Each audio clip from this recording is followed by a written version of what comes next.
I used to love to go to the opera. One night, some years ago, I attended a performance at the Music Center where the great Plácido Domingo was to conduct the orchestra. But before the opera started, someone from the company came out onto the stage and announced the sad news that the leading tenor had come down with a cold and would not be able to perform the role that evening. You could hear a disappointed sigh from everywhere in the audience. But then the man went on, "And so the assistant conductor has agreed to conduct this performance." Now there was a moment of silence as the full import of his words sank into the audience. Suddenly from the audience there was an excited gasp, which turned quickly into a burst of thunderous applause and cheering. Plácido Domingo was not going to conduct that night. He was going to sing the leading role.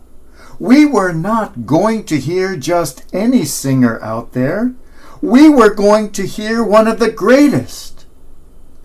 That moment has never been forgotten by any of us in that audience that night. We never know who is going to walk across our stage, come into our life. The followers of John the Baptist thought they had it made with their remarkable guru. He was good, really good. It couldn't get any better. And then it did. John turned out to be only the prelude, only the introduction to the truly great one who is coming after.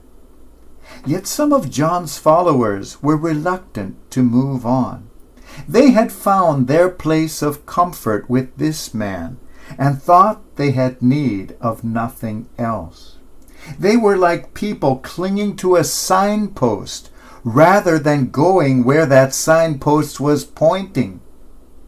It proved once again the truth of the old proverb, "The good is the enemy of the best."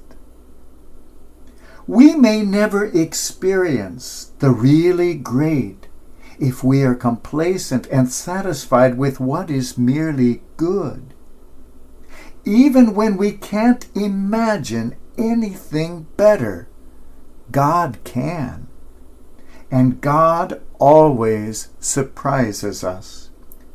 As Oprah says, God can dream a bigger dream for you than you could ever dream for yourself.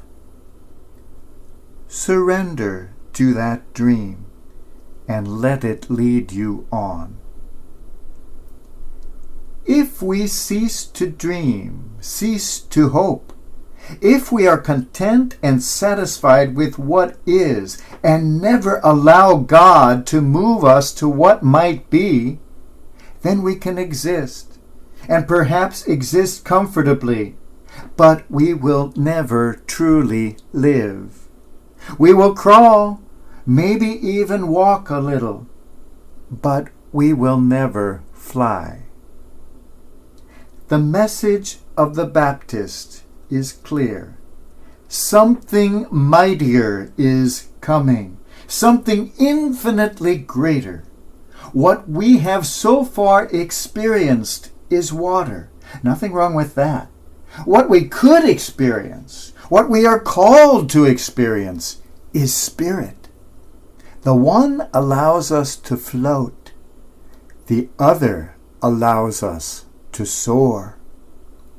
It is a radical act of hope to be willing to relinquish the comfortable, the known, the good, and to allow God to dream us beyond our comfort zone into the unknown, the unbelievably great. The choice is ours. Stay in the water or soar in the Spirit. The choice is ours.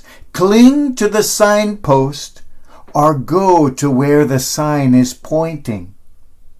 The choice is ours. Hear a fine singer or hear the finest singer. And at the end of our earthly life, at the moment of our death, the choice once again is ours. Go from this world kicking and screaming and mourning the empty shell of existence we leave behind, or embrace joyfully the outstretched arms summoning us further into the eternal dream of God.